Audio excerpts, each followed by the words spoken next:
Estrenamos año y lo hacemos con una nueva subida en los precios prácticamente de todo. Energía, transportes, combustibles, telecomunicaciones, alimentación son hoy más caros que el miércoles. La cesta de la compra, que solo durante el 2025 se encareció más de un 10%, seguirá creciendo, aunque eso sí, se espera que a un menor ritmo. La factura del agua se encarece en un 3% y llenar el depósito del coche volverá a ser más caro que nunca. La telefonía, internet o las plataformas digitales son más caras y los peajes de las autopistas volverán a subir en un 2%.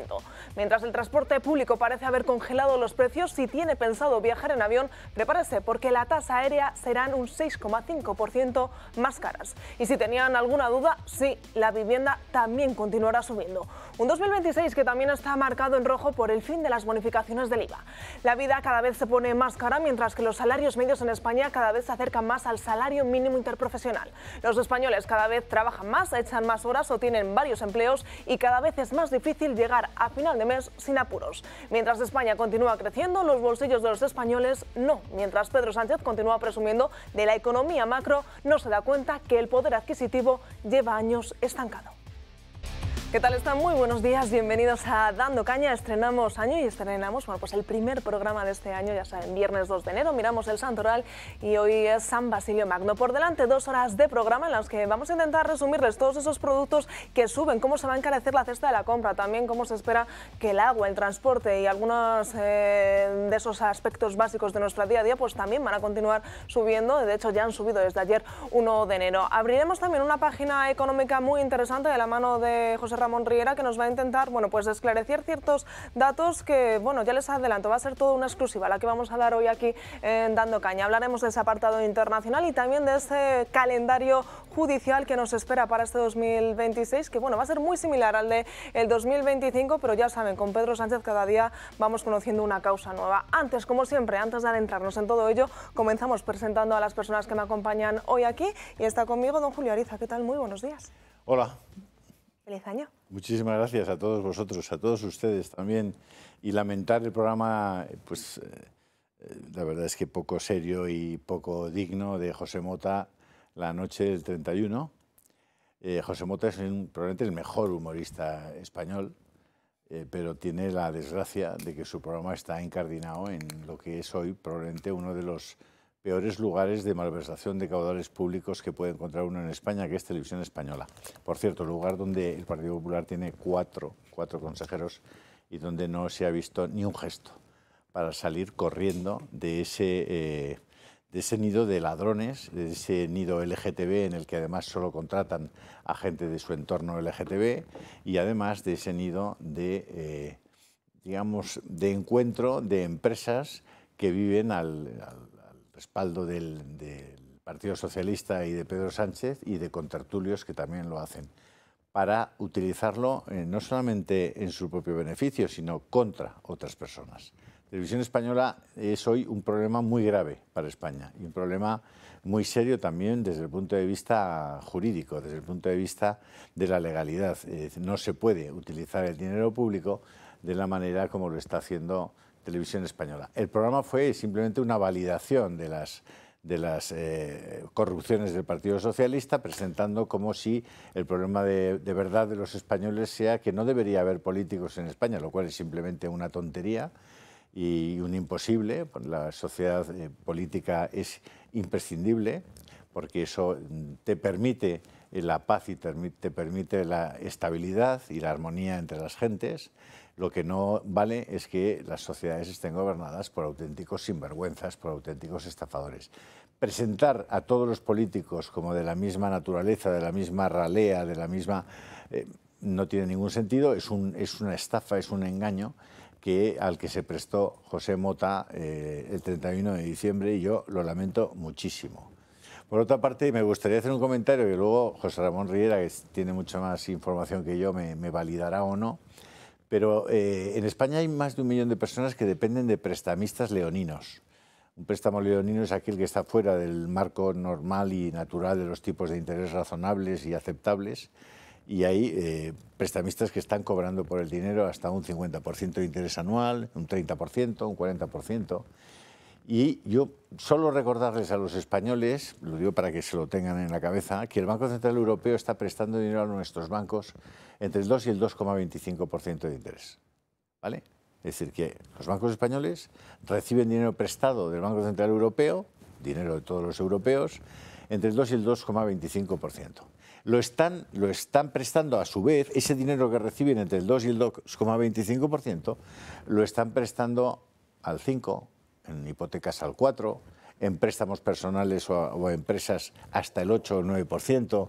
Entonces, tenéis que haceroslo mirar, porque claro, ¿qué razón habría para que un europeo no le pudiera pedir al Banco Central Europeo que le preste un dinerito al 2 o al 2,25%?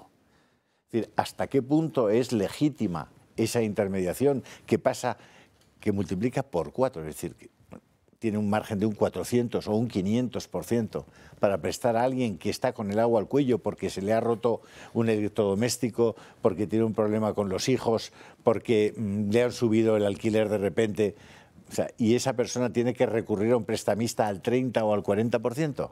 Hombre, por favor, poquito, por favor, vamos a empezar el año bien.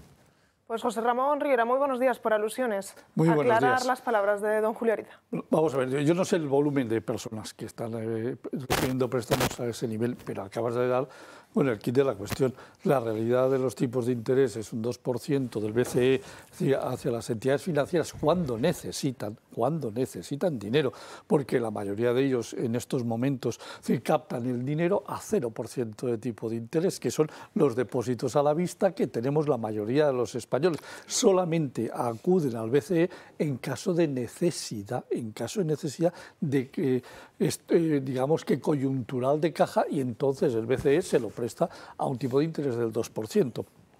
Y por lo tanto, al 0% hasta el 8% es infinito, es decir, lo que están cobrando de tipos de interés. Lo habitual es que sean para hipotecas el 4%, para empresas entre el 5%, alrededor del 5%, pequeñas y medianas, me refiero a las grandes, es decir, tienen muchas maneras de financiarse, y luego los préstamos al consumo que rondan entre el 7% y el 8%. Evidentemente, los beneficios de la banca española son espectaculares, pero no tenemos que olvidar otra cosa. Y es que además el gobierno les ha metido un impuesto a las comisiones por el cual llevan a 30 de septiembre recaudados el Estado 1.500 millones de euros, 1.480 millones de euros, falta el último trimestre. Y esos impuestos los pagamos nosotros, no los paga ni el Santander de Ana Patricia, ni el BBVA de Torres, ni el Sabadell de Oliu. O sea, lo pagamos los españoles, porque nos los vuelven a cobrar, además, a todos los españoles y a todas las empresas, a través de incrementos en el gasto de comisiones. No, la banca es un negocio, aquí siempre gana la banca. Esto que vale para el casino, vale perfectamente para lo que tú acabas de explicar. Y hombre, que tener que acudir a un mercado paralelo para poderte financiar significa que algo no funciona bien en la estructura financiera en nuestro país, porque la gente no va a pedir al 30% por placer, sino porque va a su entidad financiera y le dice: no, usted no pase por esta ventanilla, que usted no tiene derecho absolutamente a nada. Y a veces simplemente porque aparece que le debe 300 euros a Hacienda o 500 euros a Hacienda, que le ha cobrado irregularmente, es decir, en una paralela, y lo cual es absolutamente... José Ramón, ¿a cuánto está el bono español a 10 años? El bono español a 10 años está ahora al 3,5, no llega, 3,30. ¿A cuánto está el bono a medio plazo?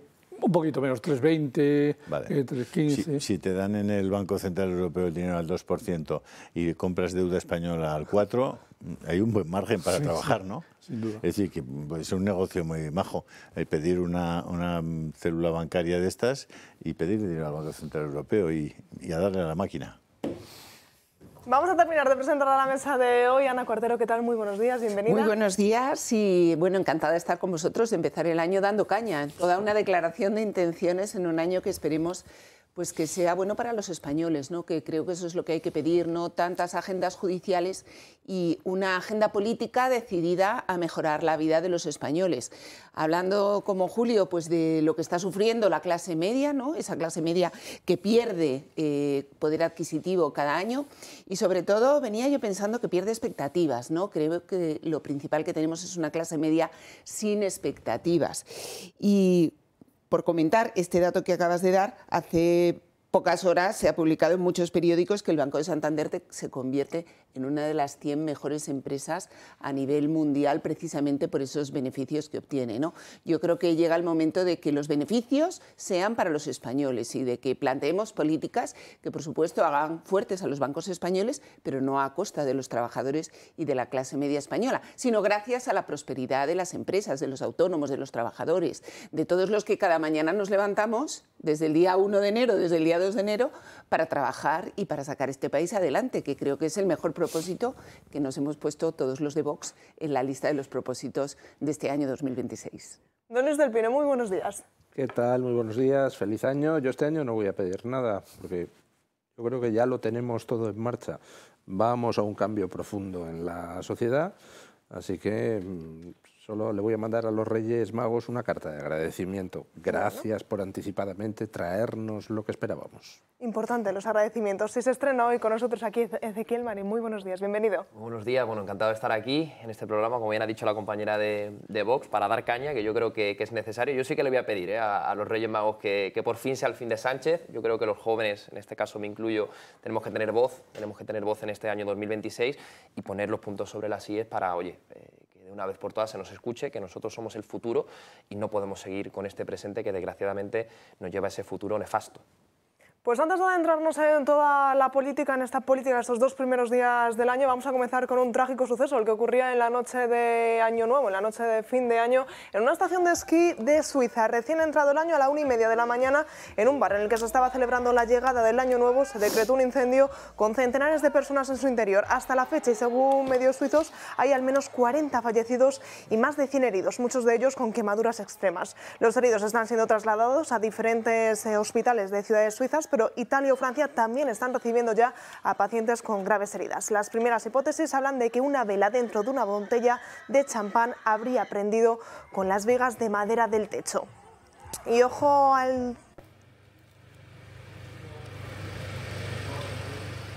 tiempo que nos espera para los próximos días, porque según la EMET se acerca una borrasca bastante potente, la borrasca Francis, que nos traerá fuertes tormentas y nieve en cotas bajas. Esta temporal, junto a la entrada de una masa de aire frío, dejará un inicio de 2026 muy invernal en buena parte de la península. Este nuevo temporal se prepara ya para ir dejando lluvias generalizadas y tormentas fuertes que irán intensificándose con el paso de las horas. Está previsto que comience a notarse esa gravedad de las lluvias y también la bajada de las temperaturas a partir de esta misma media tarde.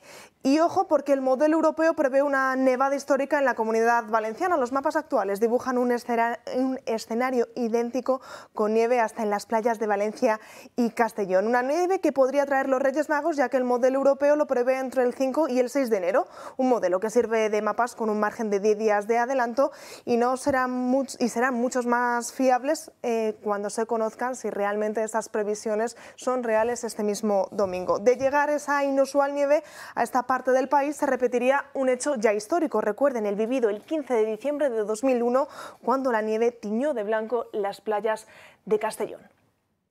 Y este inicio de año nos trae pues el primer sondeo de Sigma 2 para el diario El Mundo, en el que se preguntaba qué probabilidad hay de celebrarse elecciones generales en este año que acabamos de comenzar, en este 2026. Y hoy lo están viendo, porque un 63% consideran que poca, un 12% muy probable y un 19% bastante probable. Además, este sondeo nos deja algunos titulares, como que el 38% sitúa las elecciones como prioridad para España en este 2026, o que el 63% cree que el año que se ha cerrado, este pasado 2025, fue peor o similar al 2024.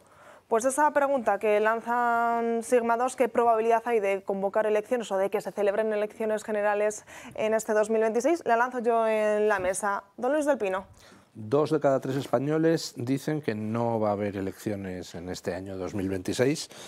Yo la verdad es que tengo una opinión un poco dividida, porque por un lado yo pensaba que Sánchez hacía mucho que se tenía que haber ido tal como iban las cosas. Luego ya me di cuenta de que no, que está dispuesto a resistirlo todo. Y la verdad, pues es que por un lado casi prefiero que resista hasta 2027, porque si resiste hasta 2027 va a dejar el PSOE en estado de extraparlamentarización, con lo cual, pues bueno, aguantamos a Sánchez un poquito más, pero nos libramos del PSOE para los restos. Es tentador el asunto. Lo que pasa es que, claro, aguantar a Sánchez hasta 2027 significa aguantar que siga dañando a España, gastando nuestro dinero en todo tipo de cosas.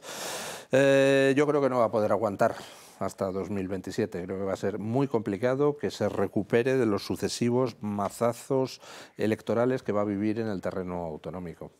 Yo estoy muy mayor, a mí me gustaría que se fuera cuanto antes para poder verlo. Es que ya planes a medio y largo plazo no hago, o sea que si pudieras irte, Sánchez, ahora en febrero o en marzo, yo te lo agradecería mucho. Ezequiel, ¿qué crees? ¿Sabes? Hombre, yo desgraciadamente creo que Sánchez va a aguantar, pero no por otra cosa que por, desgraciadamente, la oposición que tiene del Partido Popular, por la oposición que viene de la voz de Núñez Feijóo. Es una posición en la que, fíjense, Feijóo ha empezado el año, bueno, mejor dicho, ha terminado 2025 y ha empezado 2026, categorizando al Partido Popular como un partido de centro, ¿no? Intentando arrasar con todos esos votos del descontento del Partido Socialista. Y desgraciadamente va a ser muy complicado. ¿Por qué? Porque estamos viendo que 300.000 votos, 300.000 votantes que votaban antes al Partido Socialista van a votar en las próximas elecciones a Vox.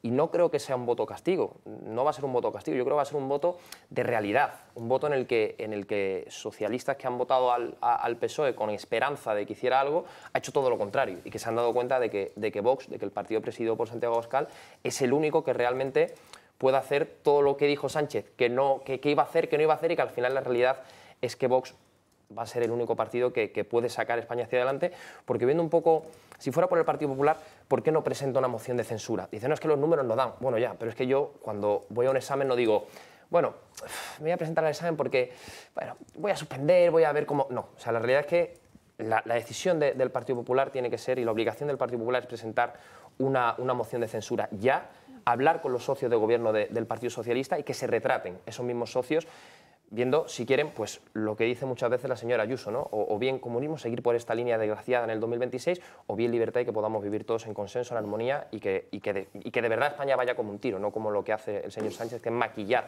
los resultados año tras año. Ana, ¿habrá o no habrá adelanto electoral? Bueno, pues yo estoy totalmente de acuerdo con Ezequiel en que el que haya o no haya adelanto electoral depende en gran medida también de la oposición. Yo creo que ha llegado el momento de que el Partido Popular despierte de una santa vez y se dé cuenta de que es que no se puede aprobar nada del Partido Socialista. Es verdad que habrá que hacer a lo mejor algunos sacrificios, incluso sacrificios que afecten a todos los españoles, pero es que cada ley que se aprueba en el Parlamento, cada iniciativa del Gobierno a la que no se hace una oposición frontal al final, sí es ese balón de oxígeno. Y hay que hacer oposición dentro de España, en el Congreso de los Diputados, en el Senado, en todas y cada uno de los parlamentos autonómicos, y hay que hacer oposición fuera de España. Hay que entablar con todas las relaciones que tengamos y demostrar que la situación de España va de mal en peor y que perjudica cada día que pasa Sánchez en el Gobierno, perjudica a todos los españoles. Pero no solo en la Unión Europea, es que también con nuestros socios al otro lado del océano. Tenemos que insistir en que entre todos tenemos que conseguir que Pedro Sánchez abandone la Moncloa y convoque elecciones. Es una oposición que hay que hacer todos los días y es una exposición que hay que hacer firme. Y con respecto a lo que decías, Ezequiel, de la moción de censura, mira, yo siempre pienso que tiene que haber una gran diferencia entre los políticos y los gestores. El Partido Popular siempre nos ha vendido su buena gestión, cosa en la que yo no creo, porque ha demostrado muchísimas veces, sobre todo en todas esas tramas de corrupción, en que no es buen gestor.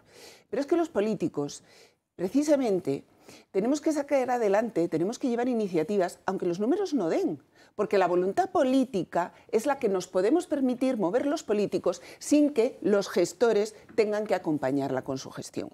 Y ese es el problema del Partido Popular, porque amaga dice, pero luego cuando no le dan los números, retira la voluntad política. Con lo cual manda un mensaje político de permanencia, un mensaje político de que no hay nada que cambiar. Desde el mes de julio lleva Feijóo diciéndonos que va a hacer una lista de leyes que va a derogar en cuanto llegue al poder. ¿Dónde está esa lista de leyes? No, porque todavía no las puede derogar, no las va a anunciar. Es decir, mientras no puede gestionar esa derogación, que ya sabemos que Mariano Rajoy no la hizo nunca, no las va a publicar, bueno, pues estás perdiendo la oportunidad de la idea política, la oportunidad del mensaje político, que es ahora mismo lo que necesitan todos los españoles para salir convencidos de que hay un líder y todos los líderes extranjeros para saber que hay una alternativa de gobierno. Nosotros en Vox tenemos mucha experiencia de eso, y cuando las ideas políticas salen a la calle, que es lo que ha hecho Santiago Abascal en esta campaña de Extremadura, y las ha llevado pueblo por pueblo, hoy publica El Mundo que en todos esos sitios donde ha ido Santiago Abascal y donde se han escuchado directamente sus ideas y sus propuestas políticas, los votos han subido, no la intención, señores, no las encuestas, los votos reales allí donde Santiago Abascal ha ido a exponer sus ideas políticas han subido. Y no esperamos a la gestión, no esperamos a que esas ideas políticas puedan llegar al gobierno. De hecho, hemos ofrecido no entrar en el gobierno, pero sí hemos dejado claro cuál es nuestra posición política. Así que yo creo que el Partido Popular tiene que despertar, tiene que volver a hacer política, si es que algún día la ha hecho, y olvidarse de que los números tengan que dar, porque la voluntad política se mueve con las ideas. Y si no hay voluntad política, desde luego las ideas y los principios de gobierno no cambian. Yo siempre he sido partidario de que el Partido Popular hiciera cuanto estuviera en su mano, y la moción de censura es un instrumento democrático perfectamente constitucional y que, aunque la pierdas, sirve para desgastar al gobierno. Felipe González le vino estupendamente perder su moción de censura contra Adolfo Suárez porque le machacó en el Congreso, lanzó a la sociedad el mensaje de que había una alternativa, etcétera, etcétera, etcétera. Ahora bien, siendo como soy en abstracto partidario de la moción de censura, en este momento pues posiblemente no sea oportuna, en el sentido de que el 8 de febrero tenemos elecciones en Aragón. La previsión es que sea un palo para el PSOE enorme. Ya sería el segundo consecutivo. En marzo, creo que fecha límite es el 15, tenemos elecciones en Castilla y León. Va a ser tercera bajada del Partido Socialista. En junio tenemos en Andalucía. Es decir, tenemos una serie de mensajes demoledores contra el PSOE lanzados a la opinión pública de aquí a junio. ¿Tiene sentido intercalar en eso una moción de censura que efectivamente se perdería en el Parlamento? Pues posiblemente no, posiblemente sea distraer de esos mazazos que va a recibir el Partido Socialista. Ahora, acabado junio, y si es que todavía se mantiene en la Moncloa, pues inmediatamente después de las andaluzas, el PP debería al día siguiente presentar la moción de censura, ¿no? Algo que... Sí, bueno, yo lo que pasa es que los tiempos políticos efectivamente hay que gestionarlos, pero aquí yo creo que hay un tiempo que es mucho más importante, que es el tiempo de que cada día que se mantiene Sánchez en el gobierno es un día que los españoles pierden, ¿no? Que es un día que suben los precios, es un día que los trabajadores se enfrentan al paro, ¿no? Pero entonces déjame preguntaros, está muy bien lo que estáis diciendo, me parece muy interesante, coincido en gran medida.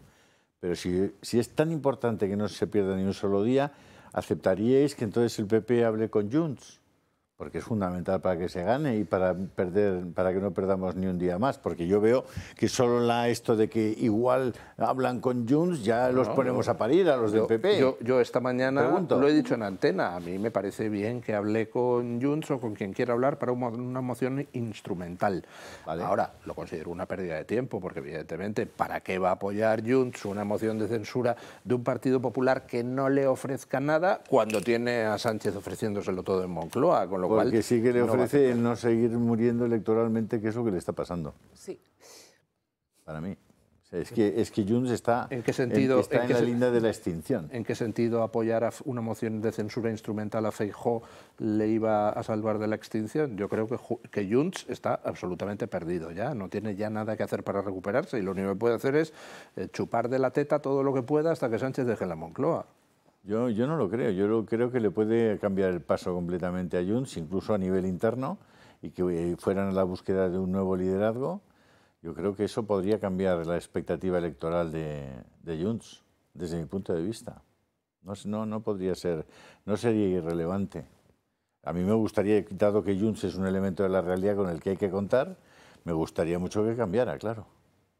Pero yo creo que lo que hay es que volver a poner a Junts o ponerle por primera vez en el sitio que tiene que tener. Es decir, una cosa es hablar con Junts y otra cosa es que Junts sea el que lleva la negociación de su mano.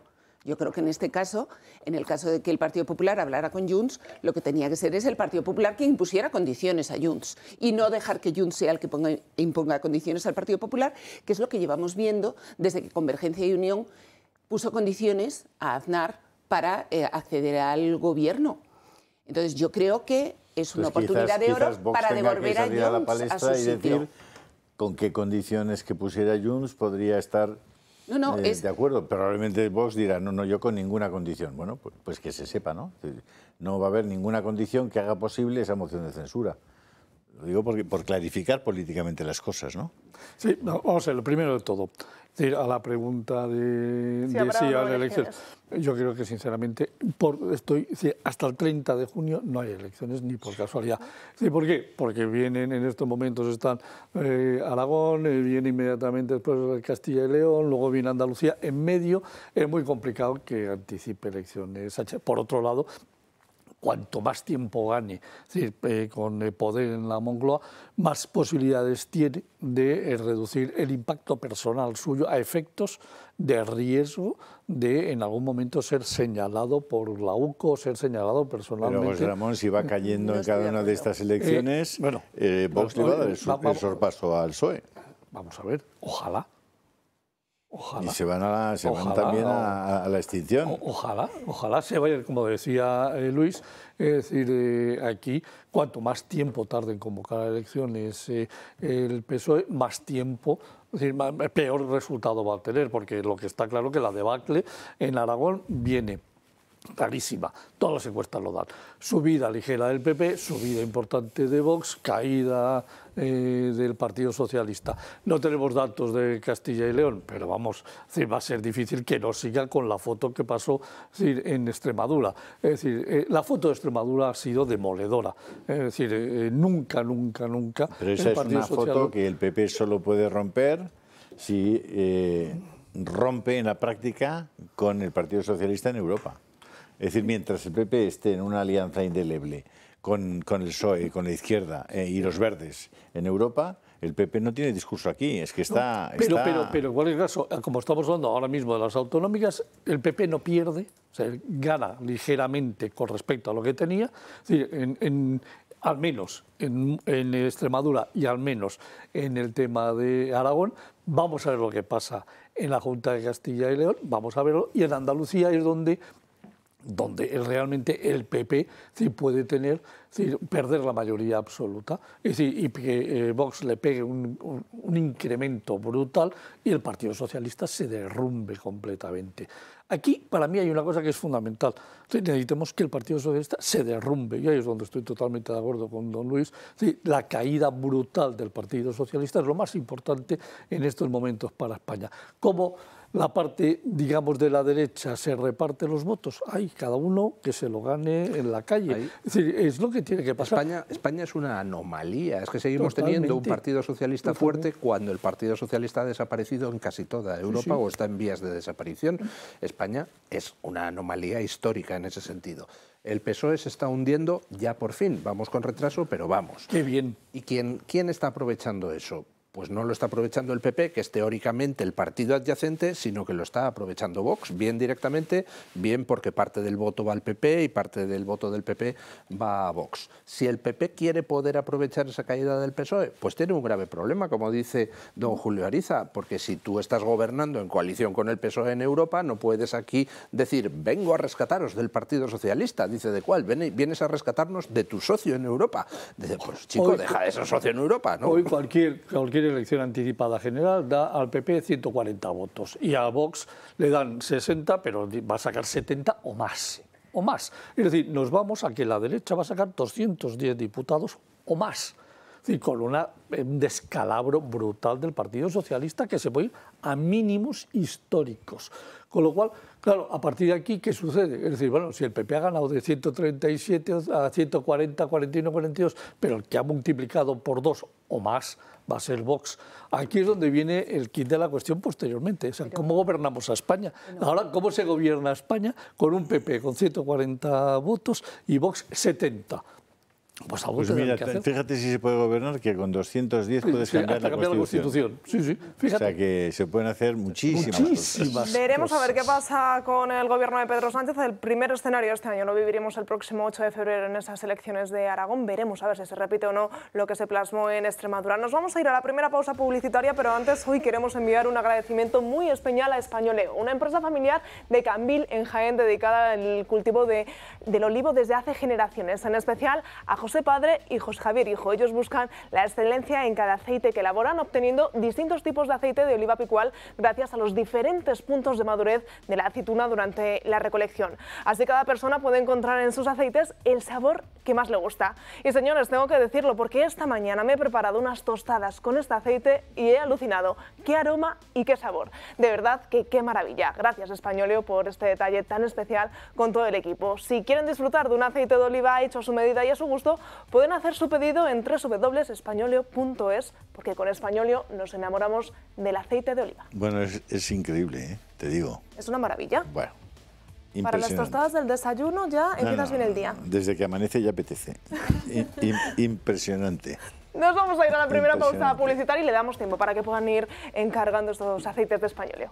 1:25, seguimos aquí en directo en Dando Caña y nos vamos a adentrar de nuevo en la Dana, en todo lo que ocurrió aquel fatídico 29 de octubre de 2024. Ya saben que el próximo 9 de enero, la próxima semana, Alberto Núñez Feijóo está citado como testigo para declarar por esa o dentro de esa comisión de investigación que está llevando a cabo la juez de Catarroja. Pues bien, siguen poniendo el foco sobre todo en Alberto Núñez Feijóo, en Carlos Mazón, y se les olvida, bueno, pues esa nula actuación que tuvo el gobierno de España en una de las tragedias más importantes que ha sufrido y más recientes que ha sufrido el país. Déjame completarte una cosa, porque la gente dirá, bueno, pero si habéis puesto a Posteguillo 3 o 4 veces. Sí, y más que lo vamos a poner. Bien. Sí, porque, es decir, o la gente acaba de entender que esto va de que hay unos que por irresponsabilidad pues tuvieron una, digamos, una administración muy mejorable, y luego están los que contribuyeron al crimen, o sea, por mala fe. No porque por mala gestión y se equivocaron y tal, no. Es que buscaron el daño de los valencianos. Buscaron objetivamente el daño. Entonces, recordar lo que explicaba un testigo presencial que estaba en Paiporta nada menos, o sea, al lado, él lo explica, a 50 metros del Barranco del Pollo, y que explica lo que allí pasó. Es decir, la gente tiene que metérselo en la cabeza. El que no puede ir a Valencia es Sánchez. Al que debería citar esta juez de no sé dónde es a Sánchez. Es decir, lo que están haciendo, han hecho un caso político de algo que es un caso criminal. O sea, esto ya no es político. Es decir, que Margarita Robles dijera que el ejército tenía otras cosas que hacer. O sea, sí, fue la UME, nada más, 4 tíos de la UME. Pero es que echaron para atrás la ayuda de El Salvador, echaron para atrás la ayuda de Francia. Llegaron los bomberos franceses y dijeron, y aquí no ha llegado nadie todavía. ¿Por qué? ¡Qué raro! Hombre, pero bueno. Y aquí la gente diciendo Mazón, Mazón, Mazón. Olvidaros ya de Mazón, si lo tenéis en la Moncloa, al responsable de las muertes. Y a la señora Rivera la tenéis en Europa y no limpiaron los barrancos y no hicieron las obras que había que hacer. Y al remoto responsable de esto lo tenéis hoy, que es Zapatero, que es el que echó para atrás el Plan Hidrológico Nacional, con el cual España no tendría problemas de agua. Y además estaba financiado por la Unión Europea. Pero esto nadie lo recuerda. Aquí somos como Dory, como el pez ese que al cabo de 10 segundos ya no se acuerda de lo que ha pasado hace 10 segundos. Pues no, vais a ver a Posteguillo, grabadlo y ponérselo a vuestros amigos. Mira, esto es lo que hicieron. Y déjame que te diga una cosa, Teresa Rivera ha regalado, lo vimos la semana pasada, 16.600 millones de euros en subvenciones a fondo perdido y no fue capaz dedicarle ni un euro al Barranco del Pollo. Es una vergüenza. Han regalado 16.600 millones desde el 2021 hasta el 2025 en subvenciones a fondo perdido. 500 para Iberdrola, 400 para Repsol, 300 para Cepsa, es decir, 1.000 para la Generalitat de Cataluña, 900 para la Junta de Andalucía, 600 para Canarias. Ya. 16.600 millones y no le pudo dedicar ni un euro al Barranco del Pollo. Hay que dar un golpe en el tablero porque esto... Si hubiera sido Marruecos, te digo yo que la ayuda hubiera llegado antes. Hombre, seguro. Pero vamos, es que en Bilbao, en las inundaciones, al cabo de 6 horas estaba todo el ejército en Bilbao, en Vizcaya. Y la UME para los cerdos catalanes. Exacto, Digo, los jabalíes los jabalíes. catalanes. Vamos a escuchar a Posteguillo, pero antes vamos a escuchar, porque en uno de los peores momentos que estaba sufriendo la Comunidad Valenciana con la Dana, no solamente no prestaron ayuda, sino que declinaron la ayuda que venía, como bien decía Julio, de otros países, entre ellos el de Francia. Así lo reconoce el propio exministro de Interior de Francia. Bien entendu, nous avons échangé ensemble. Dès mardi, j'étais au Maroc. J'ai eu mon collègue, le ministre de l'Intérieur, pour proposer le soutien de nos sapeurs-pompiers. Pour l'instant, aucune aide européenne, aucune aide internationale n'a été demandée par l'Espagne. Mais j'ai assuré l'Espagne que du jour au lendemain, nous pouvions mobiliser 250 sapeurs-pompiers et sauveteurs avec l'ensemble des moyens et des véhicules qui pourraient justement être utiles.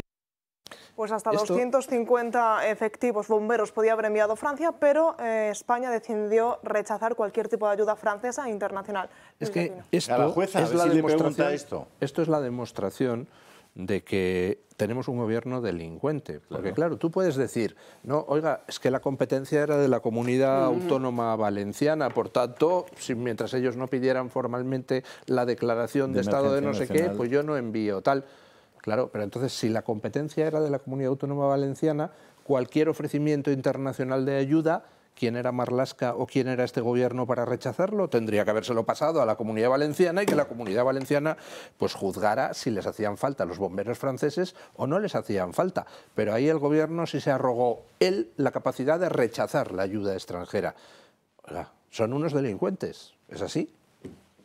Y ahora sí, vamos a escuchar ese fragmento de esa declaración que días posteriores a la Dana hizo Posteguillo, en el que relataba cómo no había ningún tipo de ayuda y que cómo pues se encontraba incluso al día siguiente fallecidos por las propias plazas del pueblo. A ver si la jueza, esta señora, lo puede ver, se lo enviamos, si no, en un pendrive para que lo tenga y por si se le ocurre. Y esto de Francia también, por si quiere llamar al ministro del Interior francés y preguntarle si fue así, que el gobierno de España rechazó explícitamente la ayuda de los bomberos franceses. ¿Y por qué? ¿Por qué lo hizo? Señora juez, venga, ánimo, porque con lo que está haciendo no va a ir a ningún sitio. Escuchamos a Posteguillo y parte de ese discurso que hizo en el Senado días después.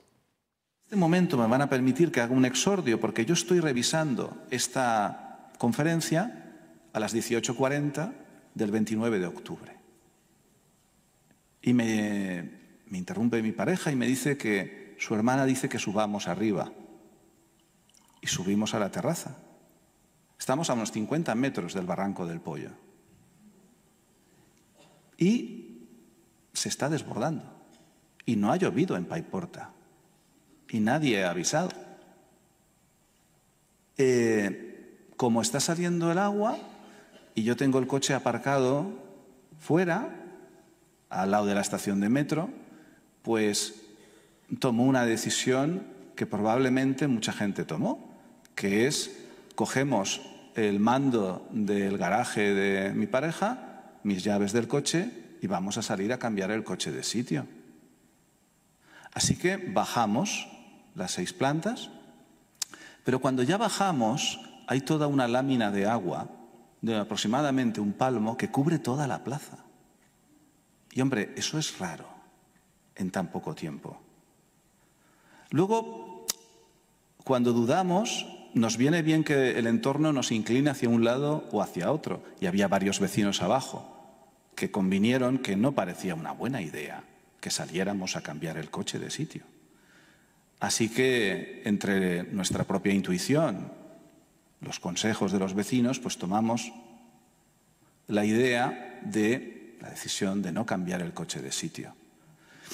Evidentemente, ni mi coche, el coche lo encontré 4 días después, a 1 kilómetro de distancia donde lo había aparcado, pero eso es lo de menos. Lo impresionante es que en 13 minutos había un torrente brutal de 2 metros de agua sin control, arrastrando ramas, árboles, coches, todo. Se llevó por delante una nave industrial que estaba enfrente de nuestro edificio. En el edificio donde estábamos nosotros, gracias a Dios, pues el que lo construyó era el padre de mi pareja. Se ve que para sus hijas decidió hacer el edificio bien hecho. Pero se llevó no la puerta del portal, todo el muro de la fachada, la pared con el local de al lado, todo el local de al lado, por cierto, una librería, la Moixeranga. Yo tuve miedo por la estructura del edificio. 6 horas sin parar de torrentera. Vimos a gente desaparecer en el agua. Nos acostamos sin luz ni agua, pensando que, lógicamente, al amanecer estaría la Guardia Civil, estarían los bomberos, el ejército. Pero al amanecer no había nadie. Sí, había el cadáver en mitad de la plaza de una joven china a la que yo recuerdo haberle comprado en su bar, en la plaza, alguna vez alguna botella de agua, pues cuando se me olvidaba comprar agua mineral, con la que algunas sonrisas he intercambiado porque la mujer no hablaba mucho español, muerta. Y al lado su madre velando el cadáver. Pero no había policía, ni ejército. No vino nadie en todo un día. Los coches estaban volcados, todo lleno de barro, silencio, miedo. Cae la noche, no viene nadie. Hay saqueos. No sé si han visto la película La Purga. Es lo mismo, lo mismo. Pero el segundo amanecer vendrán. Amanece. No viene nadie, no hay nadie. Solo han retirado el cadáver un poquito más adentro, en un bajo que han podido vaciar los vecinos. ¿Cómo puede ser que en 48 horas no venga nadie? ¿Alguien me lo puede explicar? ¿En España? ¿Siglo XXI? Pues creo que 1 año y pico después nadie puede explicar es que por sigue qué. en el tercer día. ¿No tenemos el tercer día? Sí, lo tenemos. Vamos a poner el tercer día, porque en el segundo no vino nadie. Mientras lo están buscando los compañeros, que sí que lo tenemos, un breve comentario sobre... No, yo creo que este vídeo es que tiene que quedar para la historia de España. Porque, efectivamente, ni el primero ni el segundo día había nadie en Paiporta, en el siglo XXI. Con los medios mecánicos, técnicos de transporte que existen en el siglo XXI. El rey, majestad, mírese este vídeo, porque usted fue varios días después, ya estaba todo limpito y estaban tal, y bueno, muy majo con la gente, fenomenal. Pero es que, majestad, usted no sabía que el segundo día el ejército que usted dirige, porque es el capitán general de las Fuerzas Armadas, no había ido. El primer día no fue, el segundo día no fue. Vamos a ver el tercer día, majestad.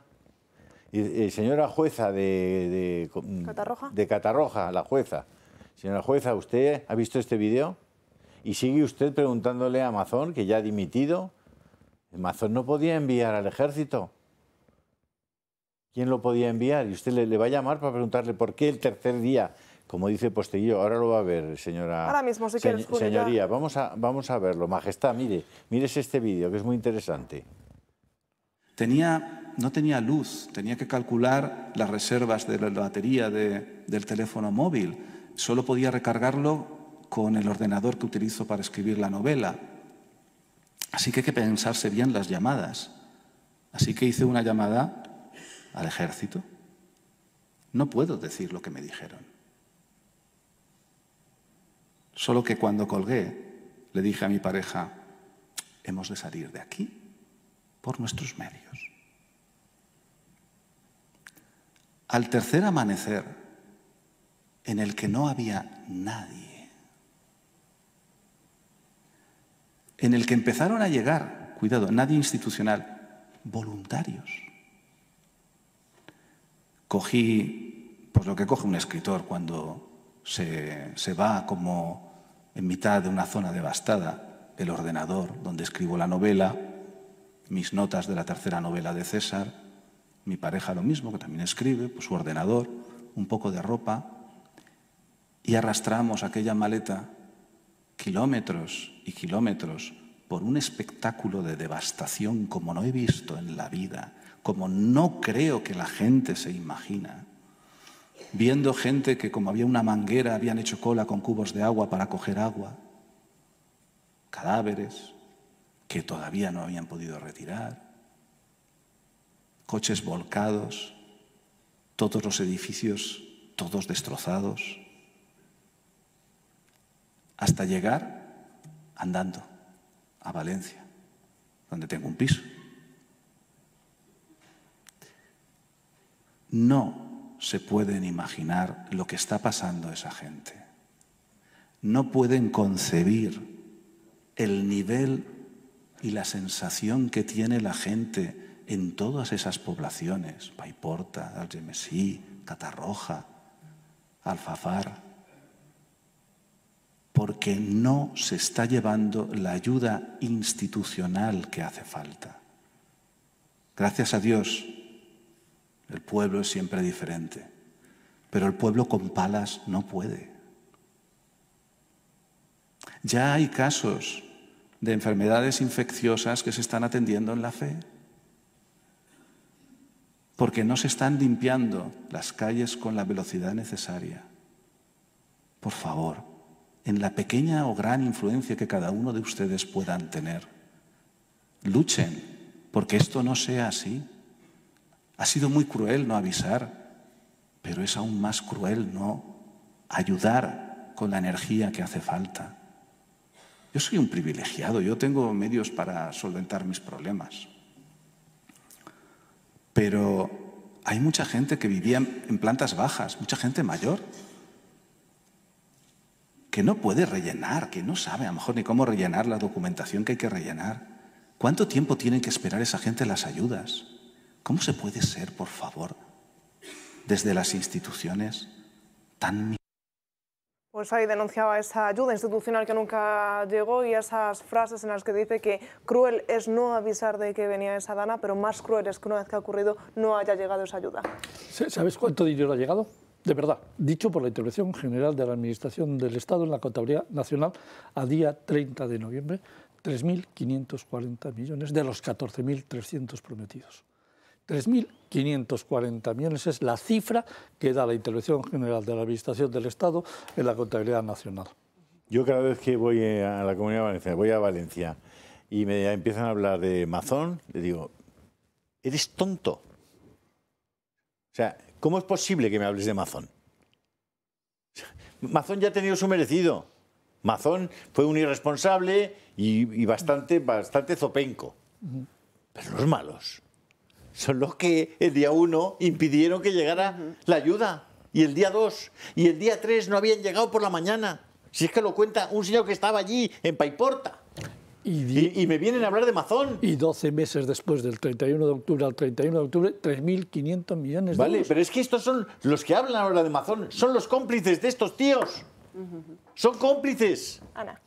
Yo la verdad es que creo que efectivamente esta es la perspectiva desde la que hay que estudiar la dana, ¿no? Y hay siempre cuando estás analizando, ¿no? Hay que preguntar esos 5 porqués, ¿no? O sea, ¿por qué un día, 2 días, 3 días después no ha llegado nadie todavía, ¿no?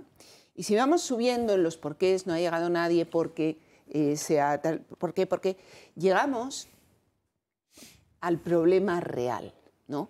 Que es el problema de la estructura política, el problema de la estructura de poder que se ha instalado en España y que se ha desarrollado durante estos 40 años, en las que es mucho más importante defender la propia estructura de poder, es decir, defender el poder de todos los presidentes autonómicos, y el presidente de gobierno puede no sentirse responsable de lo que pasa, eso que ya he denunciado muchas veces, que se ensayó en el COVID, en esa famosa cogobernanza, y que fue comprado por todos y cada uno de los presidentes autonómicos, fueran del Partido Socialista o fueran del Partido Popular. Y que nos lleva a una estructura en la que parece que el presidente de gobierno puede quitarse de encima responsabilidades con respecto a lo que pase a los españoles en cualquier punto de España. Y como bien dices, el jefe del Estado y jefe de los ejércitos puede mantenerse también al margen y limitarse a un papel que podríamos decir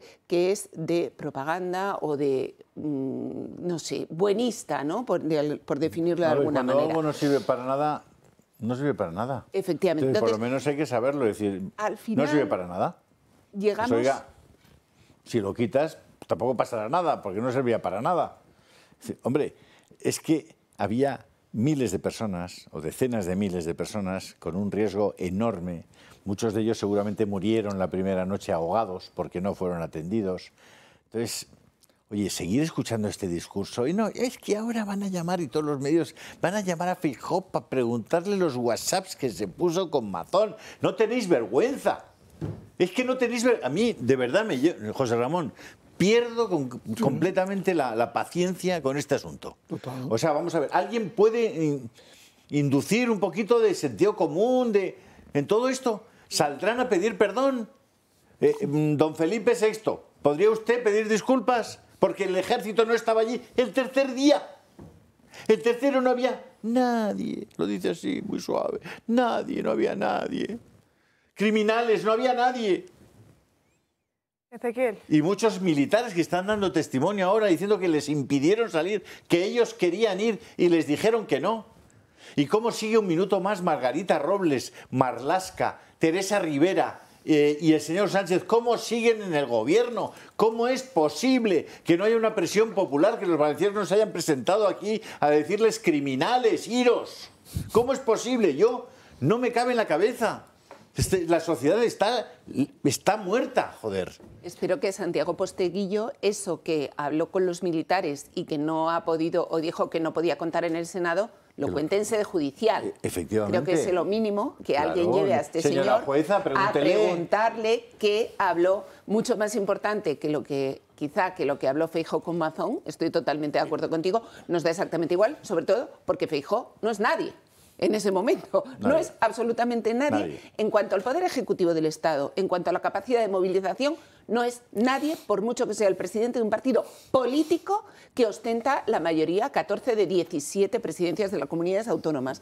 Feijóo no es nadie, absolutamente nadie. No pinta nada en esta historia. Es un convidado de piedra. Puede hablar con quien le dé la gana. Puede decir lo que le dé la gana. Ni le quita responsabilidad a Mazón en el ámbito de su competencia, ni le quita responsabilidad a Pedro Sánchez. Yo lo único que discrepo contigo, Julio, es que si yo me veo en el caso, y por ruin y miserable que sea el presidente del gobierno que diga si quiere ayuda que la pida, yo al día siguiente estoy dejando el gobierno en manos de la Comunidad de Valencia, de la Comunidad Valenciana, en manos del presidente del gobierno. Yo estoy pidiendo un 155 y diciendo, señores, esto me excede absolutamente, no estoy preparado para esto personalmente, ni tengo los medios disponibles para esto. No discrepas conmigo, pero estoy de acuerdo en lo que estás diciendo. Entonces, pero yo lo que digo es que y a mí lo que me solivianta es que el presidente del gobierno, que además está previsto en la ley, que si afecta a más de una comunidad, tiene que declararse automáticamente a la emergencia nacional y, por tanto, eso cae ya en la responsabilidad del gobierno desde el minuto 1, porque estaba desbordándose y había ya muertos en Albacete. Por tanto, no hay ninguna razón objetiva ni jurídica para que la responsabilidad no sea desde el primer minuto de la presidencia del gobierno. Y si le dijo que la pidiera, que no la pidiera, que no sé qué, olvídese. O sea, está en la ley. Está en la ley, no tenía que pedir nada, está en la ley. Y si no está en la ley, que está, pero aunque no estuviera, lo que necesitamos de un gobierno es que por delante de todo ponga el bienestar de los españoles. Claro. Porque a veces las leyes se quedan cortas, a veces las leyes no son capaces de satisfacer necesidades que nadie nos hubiéramos planteado, ¿no? Entonces, en ese momento yo, desde luego, si hubiera sido por mí, hubiera abandonado toda mi orgullo o toda mi soberbia como presidenta autonómica y hubiera dicho, por supuesto, vengan ustedes y que venga todo el que pueda. El juez debe abandonar la judicatura, porque el daño que está haciendo con esa instrucción, el daño que está haciendo a la verdad de las cosas, de cómo fueron, por un objetivo político. ¿Qué quiere usted ser, señoría de mayor? ¿Dónde quiere estar?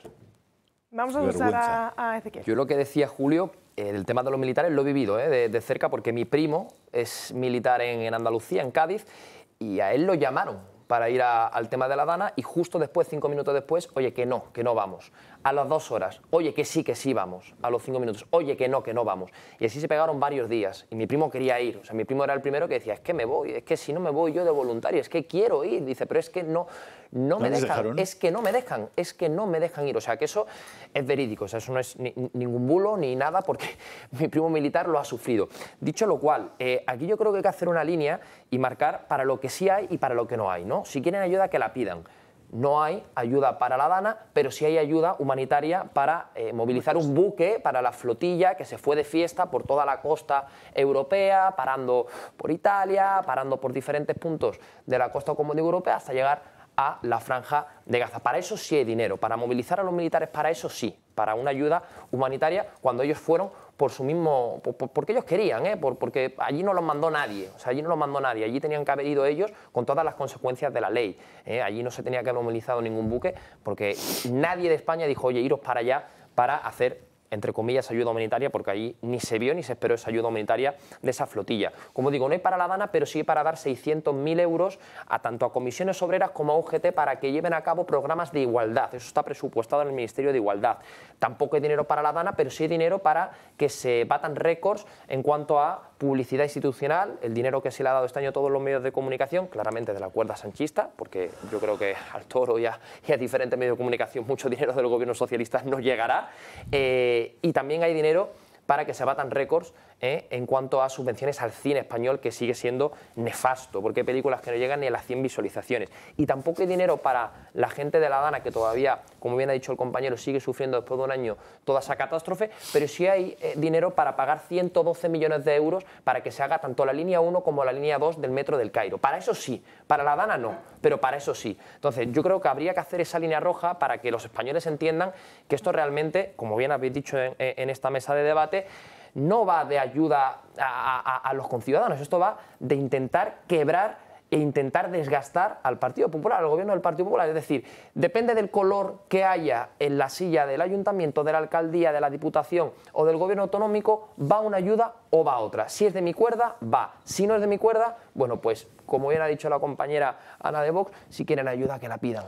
Yo lo que sí les quiero avisar a los espectadores, perdóname Natalia, es que están viendo ustedes un debate hoy que es 2 de enero. Bien. Y ustedes dirán, si han visto otras televisiones esta mañana, dirán, uy, qué raro, ¿de qué está hablando esto? Si hoy solo hay que hablar de que la fiscal del Estado, o la segunda de la Fiscalía, ha dicho que el Supremo se inventó un delito y tal, y eso es, pues claro, si ves las televisiones desde las 8 de la mañana, todas tienen el mismo ticker, y es de lo que había que hablar. Miren, ya nos perdonarán en el gobierno, pero es que nosotros decidimos qué es aquello de lo que queremos hablar. Y no queremos hablar de esa tontería de la que están hablando todos los medios hoy, que no tiene absolutamente ningún contenido jurídico serio. Es decir, que es un puro otros fuegos artificiales de estos, además chungos. No, aquí queremos hablar de las cosas importantes. Y hoy, que ellos hablan de eso, y además hacen que todos los medios subvencionados hablen de eso y de lo mismo, nosotros vamos a hablar de lo que nos parece más importante. O sea que sí, es el mismo día en que se produce lo de la fiscal esta que pide que el Supremo son todos unos mamarrachos y tal. No, nosotros no vamos a hablar de eso. Vamos a decirles que de los resultados y de las consecuencias fatídicas de la riada, la culpa es del gobierno de Sánchez, Margarita Robles, Marlaska y Teresa Rivera. Luis, ¿querías hacer un último apunte? No, solo recordar que, puestos a hablar de gobiernos socialistas, acordémonos de esas inundaciones de Bilbao que mencionaba don Julio Ariza.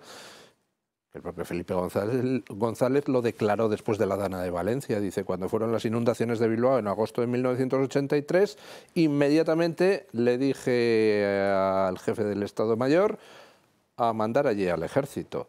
Dice, bueno, es que hay problemas para atravesar el río, no sé qué. Y dice, pues usted verá cómo lo soluciona, pero quiero el ejército allí inmediatamente. Y dice, yo no me esperé a que me pidiera nadie desde el País Vasco. En 6 horas estaba el ejército allí. Sí. Permíteme que puntualice, y es que de verdad que llegamos al nudo gordiano de esta cuestión. En el año 1983 estaba recién aprobado el Estatuto de Autonomía de la Comunidad de Madrid. Las competencias autonómicas estaban en proceso de, no de descentralización, sino de desconcentración. Es decir, el presidente de gobierno se sentía, se sabía y ejercía como presidente del gobierno de una única nación. Desde que este señor Sánchez llegó al gobierno, actúa como el presidente de gobierno de una república confederal. Así es. En el que él se ocupa de la política exterior, por eso manda ayuda a Marruecos, por eso visita China, por eso es el íntimo amigo de Ursula von der Leyen, pero hace lo que los americanos también quieren hacer, es decir, oye, que todas estas cosas, o sea, que si os muere la gente en el COVID, a mí no me contéis películas, esto es cuestión vuestra que tenéis transferida a la sanidad. Que se muere la gente en la Dana de Valencia, oye, a mí no me contéis películas, si queréis que os ayude, me lo pedís, pero si no, estos muertos son vuestros, porque yo no estoy para eso. Esa es la gran diferencia entre Felipe González, para el que, socialista o no socialista, cada muerto de un atentado terrorista, cada muerto en un desastre natural, cada muerto por una enfermedad en España, era una persona que se le moría al presidente de gobierno. Para este presidente de gobierno, con el acuerdo de todos esos que han formado parte de 40 años de bipartidismo, los muertos en España se pueden repartir. Y como no hay ETA y ya no hay terrorismo, a pesar de todos los pesares, y como no estamos participando en misiones internacionales en las que estén muriendo soldados, al presidente de gobierno no se le muere nadie, se le mueren a los presidentes autonómicos. Y ese es el resultado de 40 años de bipartidismo y de desarrollo del Estado autonómico que hoy tenemos, y que los únicos que denunciamos sistemáticamente como el origen de los grandes males que sufrimos en España somos los de Vox. Pues muy bien traída esa imagen, y recordar con respecto a la pandemia de COVID algo dantesco, que es que en Francia había regiones donde el COVID atacó más, otras donde atacó menos. ¿Qué hicieron los franceses? Como había hospitales colapsados en algunas regiones, habilitó el gobierno francés trenes hospital para llevar a los enfermos de los sitios más colapsados a los sitios menos colapsados. Aquí en España había regiones colapsadas, por ejemplo Madrid, y sin embargo teníamos en Castilla-La Mancha plazas disponibles para enfermos de COVID, que no se utilizaron porque el gobierno español no hizo por trasladar enfermos y las comunidades autónomas tampoco lo pidieron. Pero es que tenemos nosotros una frase, Luis, permíteme que abunde en ello, que resume el COVID en España. Nos trasladaron para incinerarnos, para eso sí, pero no para curarnos.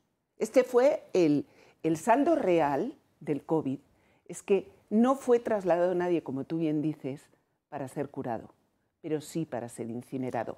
Y ahí porque no había más remedio, porque se acumulaban los cadáveres. Sí. Con ocultación de la localización real del cadáver a las familias.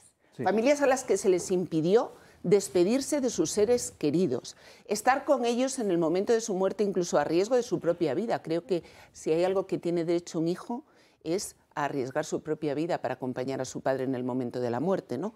Bueno, pues esa fue la realidad en España.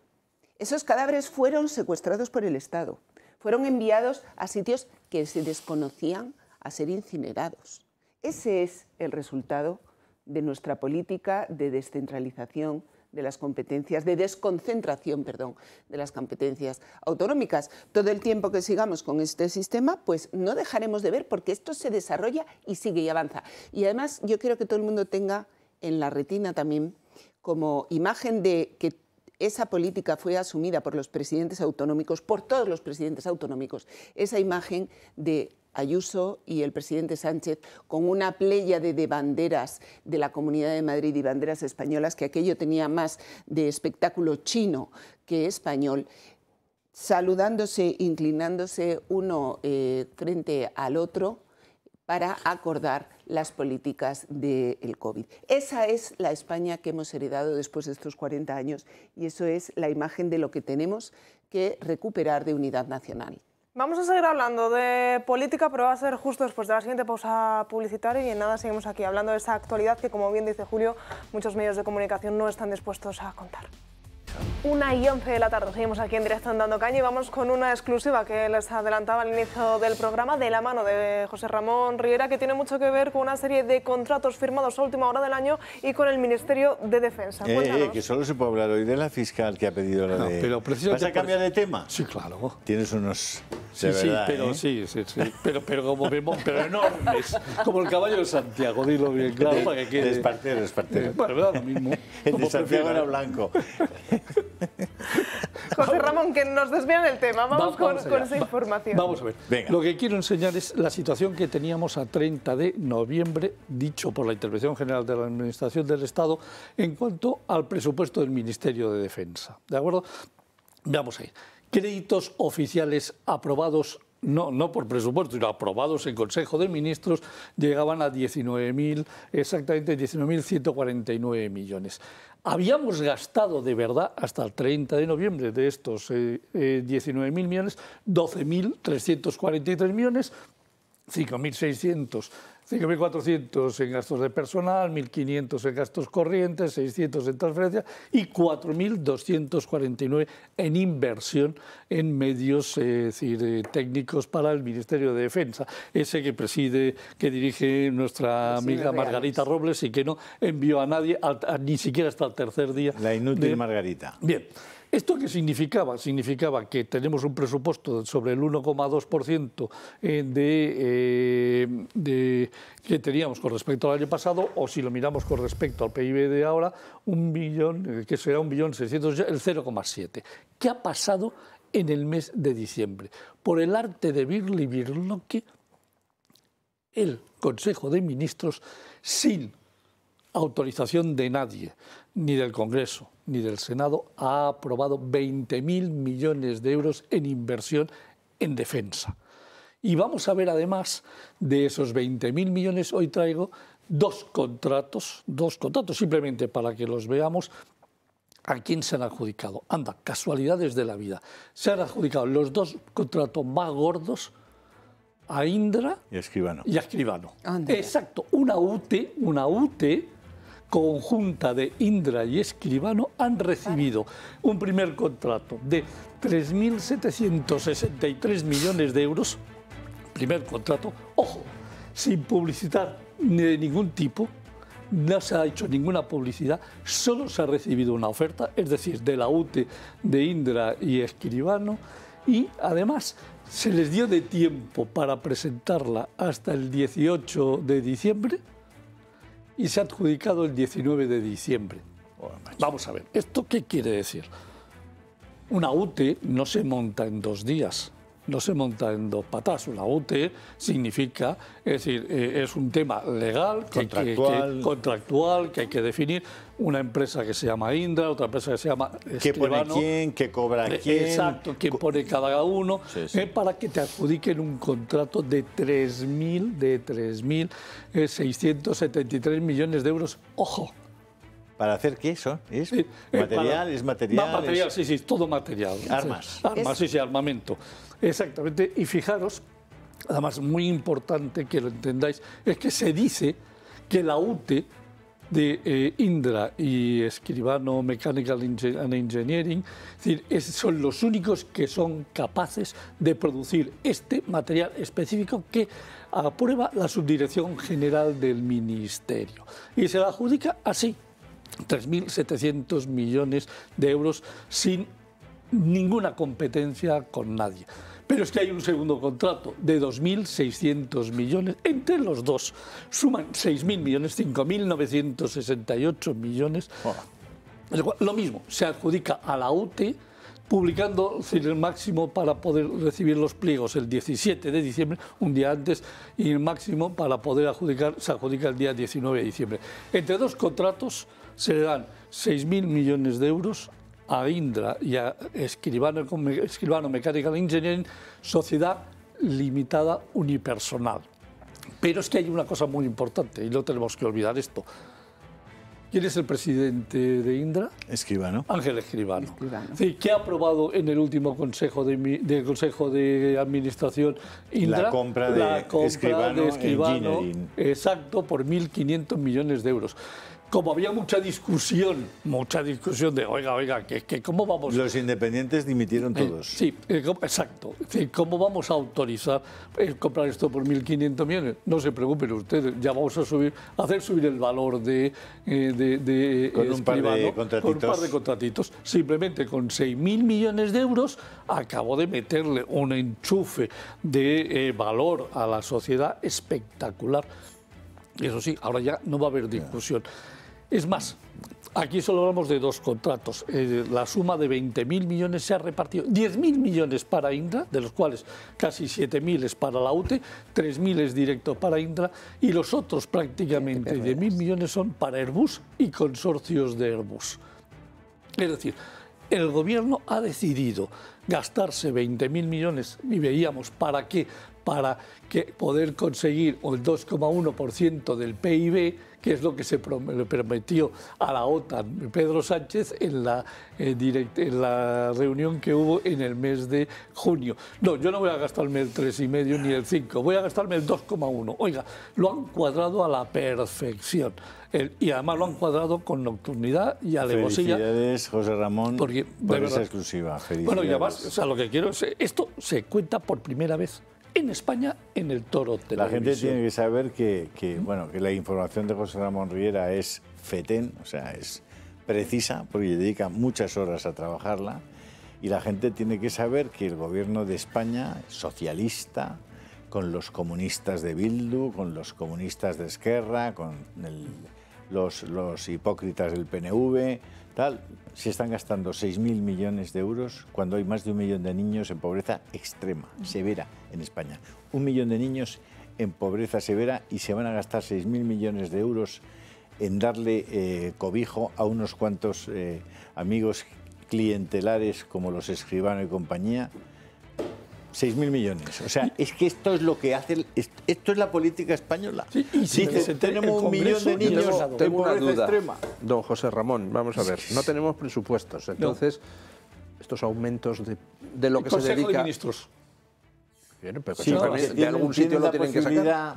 Por los últimos presupuestos tienen la posibilidad de que las partidas no son fijas. Claro, o sea, pueden pasar de una, pero ¿a dónde están quitando para aumentar esta? No, vamos a ver. No se está quitando en ningún sitio. Están incrementando el valor de los créditos. Se aprueban por Consejo de Ministros. Hay una regla que dice en el Boletín Oficial del Estado, es decir, que en un presupuesto general aprobado por el Congreso y por el Senado, el Gobierno tiene el derecho a aprobar en Consejo de Ministros créditos extraordinarios. Y como existe eso, y el presupuesto está aprobado en el 2023, ya está aprobado por el Congreso y el Senado. Y ahora ellos lo que aplican es la regla de yo puedo autoaprobarme excepciones, créditos extraordinarios. Y así llevan 2024, es decir, que se aprobaron 31.000 millones de presupuestos extraordinarios durante el 24 y este año vamos a llegar ya prácticamente a los 60, con estos 20.000,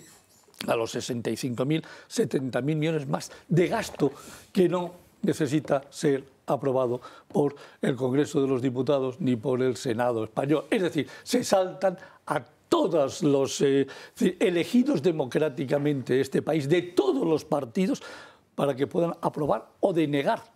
No, ahora mismo ellos hacen lo que les da la gana. Por eso no necesitan presupuestos generales, porque están comodísimos, no necesitan presentarlos. ¿Por qué? Porque se los autoaprueban todos los meses, todos los meses. El gran problema que tiene esto es que estos 20.000 millones de gasto, como han sido adjudicados, tienen que llevárselos ahora a la contabilidad nacional y se van a dar, se acaban de hacer el harakiri, porque acaban de meter 20.000 millones más de gasto contable a la contabilidad nacional, no a la contabilidad de caja, a la contabilidad nacional, que tienen que mandarla a Bruselas, y acaban de incrementar en 20.000 millones el déficit. O, no importa, ahí está Úrsula que se lo permite todo. Pero los mercados no son Ursula von der Leyen. De pronto, irte a un 4% o a un 4 y pico % de déficit, te puede pasar lo mismo que le está pasando a los franceses. Primas de riesgo cada día más altas. Y a mí lo que más me preocupa es que democráticamente se están saltando a los 350 diputados del Congreso y a los senadores de este país, es decir, que no les informan absolutamente de nada. Por eso yo desde aquí digo, señores, ahora es cuando les corresponde al Congreso y al Senado llamar a declarar a la ministra, decir, oiga, cuénteme usted, a ver, ¿por qué todos estos contratos han sido adjudicados a dedo en el mes de diciembre y además sin publicidad? Es decir, no se ha hecho ninguna publicidad. No, yo sé que tiene usted hecho, pero 20.000 millones de euros sin publicidad adjudicados con nocturnidad y alevosía en el mes de diciembre me parece una golfería. Yo lo siento mucho, me parece una golfería. El gobierno al Congreso para decirle, oiga, ¿se gasta usted esto con 1 millón de personas, sí, claro, niños en pobreza extrema, según sus propias estadísticas? Sí. ¿Es capaz de hacer eso? Pues los españoles tienen que saberlo. Tienen que saberlo. Es decir, que el dinero se va a gastar en armas. ¿En armas? ¿En defensa de quién? Porque a los marroquíes, que son los únicos que podrían atacarnos, les regalamos las armas. Entonces, ¿cómo va esto?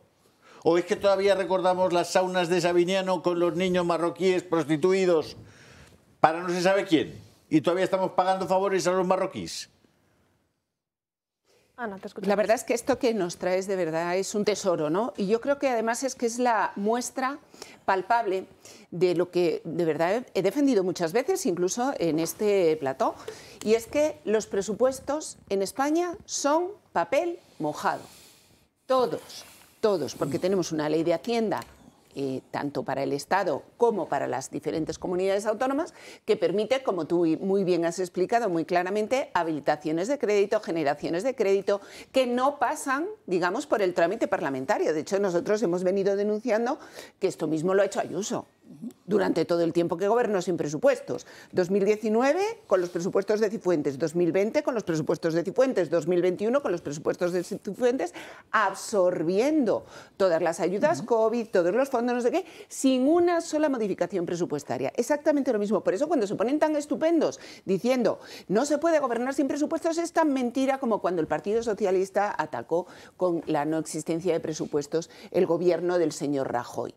Y esto es la muestra palpable, es decir, una vez que llega el final de año, ojo, cogemos todo ese exceso de recaudación, que es lo que está haciendo que los españoles no lleguen a fin de mes, porque lo que hay que decir es que España está batiendo récords de recaudación en IRPF, en impuesto de sociedades, es decir, toda esa asfixia que se está produciendo hacia las clases medias españolas, que ven como cada vez la estructura del gobierno es más grande, es mastodóntica, más asesores, más gobiernos autonómicos, más asesores de los presidentes de los gobiernos autonómicos, más funcionarios. Aquí solo crece, en este país solo crece el empleo público. No tengo yo nada contra los funcionarios. Déjame que te diga. Es decir, y estos datos del INE, Instituto Nacional de Estadística y Contabilidad Nacional, en este país se han creado 300.000 puestos de trabajo, solo 300.000 puestos de trabajo, según la Contabilidad Nacional, desde el 2008 al 2024. 700.000 menos por las empresas y 1 millón por el Estado. Es decir, hemos creado... Y para eso necesitamos...